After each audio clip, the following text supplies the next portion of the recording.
用朴素的茶具还原真实的茶品。大家好，我是真茶君，今天又到了普文讲茶的时间。今天主要讲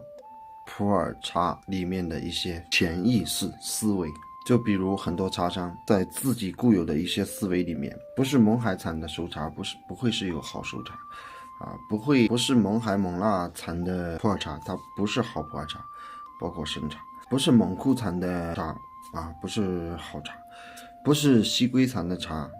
不是好茶。市场不断变换了一些概念，自此之后，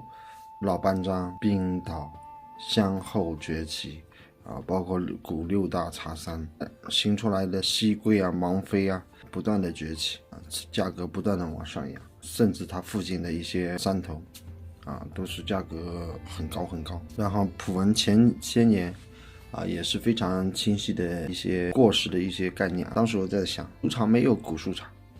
沱茶不会是好茶结果呢，今年老班章集体好原料发3000公斤的熟茶来做古树熟茶，这直接打破了以往固有的一些思维。冰岛茶不是在猛估压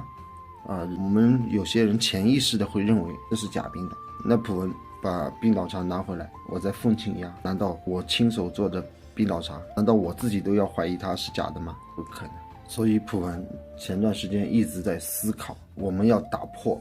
这个惯有的一个思维习惯。古树熟茶它慢慢的也会流行起来。比如说普文最近做了一件很有意思的事情，大家看一下，眼前有一个坨，这是200克的一个坨。不是说普文想创新，但是我觉得很多东西是自己的一个概念和一个想法，自己想去做的一些事情。我为什么要把丹珠一定要压成一个饼茶呢？一个圆圆的饼茶呢？我为什么不能去压沱茶呢？这是我自己喜欢，这个我自己收藏，我自己喝，我想怎么压就是怎么压。所以说日后很多的消费习惯，它会根据客户自己的需求茶友自己的需求去做一些改变。只要我们的工艺，只要我们的制作方式能跟它做一些配套，日后的很多企业转型定制化的一个转型，这普文是坚信的。所以普文也爱做一些自己喜欢的一些事情。为什么普文特别爱茶？普文就想让所有的茶友再通过看普文的视频，让大家能知道原产地是怎么回事，制作工艺是怎么回事。所以明年的3月份，普文从每一款茶开始，从土壤，这个树下面的土壤，怎么我们去检测它有农药化肥，怎么来评判怎么来采摘，怎么来制作怎么来晾晒怎么变成一个成品，一系列的视频，帮助茶友有一个清晰的认识，不再走那些多的弯路。普文打开这个丹珠让大家看一下，其实沱茶也可以压得很漂亮条形可以很清晰是不是条索很清晰？我们可以把5个坨装成1桶那就1公斤多好，也可以便于自己保存既然说到这个丹珠坨那么我们来开汤试一下，我们边喝茶边聊普洱茶的这些事情潜意识的一些事情。好，那我们来开汤试一下普文刚制作的一个丹珠我们用高冲的水开汤，因为沱茶泡的时候相对来说会比较碎一点压得紧实一点，这个盖碗的香气它就非常好。大家看一下这个汤色，比之前散茶的时候略微加深，把那个这一泡水去掉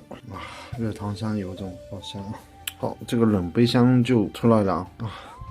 这个蜜香就是真的一种蜂蜜香，它非常纯，不是那种很浓郁的。如果你吃过真正的蜂蜜，你就会知道这种蜂蜜香。但是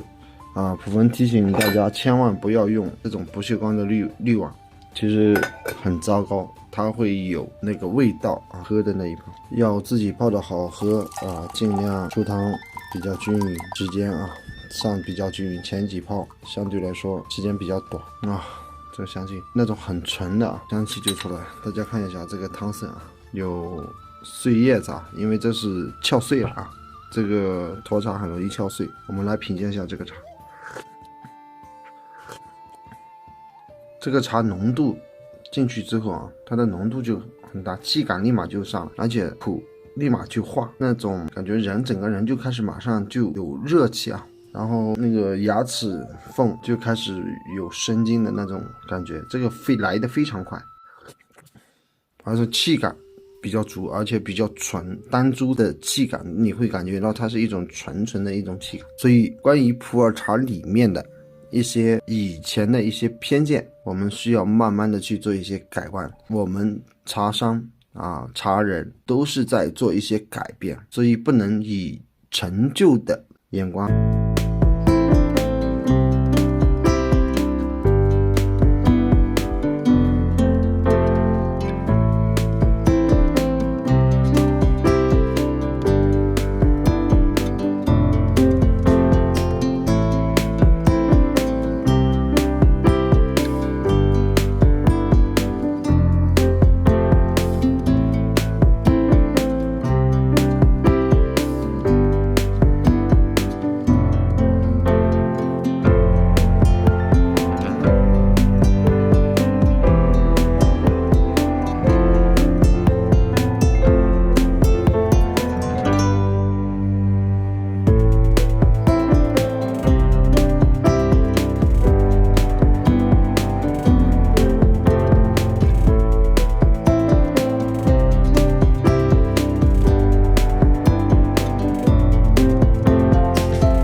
它沾进了天时地利，但做不好人和，没有办法。但是那个地域在被炒上去了，价格它做的最差，是卖的比别的地方要高。其实对于茶友来说，没必要去过度的追求它我们茶商也没必要过度的去追捧他们。为什么呢？你越追捧，去的人越多，不外乎很多搞手脚了。茶农开始是非，不见得没有，相信很正常，1亿的趋势是最正常的。像去年我出来一个99万到茶树网，伤心啊！好茶必然生津回甘，好茶能让你的牙齿很光洁，好茶能让你喝了你还想喝。其实茶没有完全的定性，每个人遵循自己爱喝的一种方式去选择自己爱喝的茶，我觉得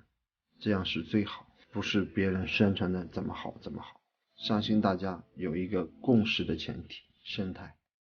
永远是生态。曾经有专家说，你既然不爱打农药的茶，那你就喝春茶，春茶不打药，因为农药是脂溶性的你只要不吃那个茶叶就可以了。这是什么思维？这思维很奇怪。所以不管什么样的茶，普文越想大家去了解越生态的茶，生态越好。我相信喝到嘴里，喝到自己的心里，永远都是舒服的。人活一生，存天地良心，足矣，此生足矣。好，本期的视频分享到这里，谢谢大家，我们下一期节目见。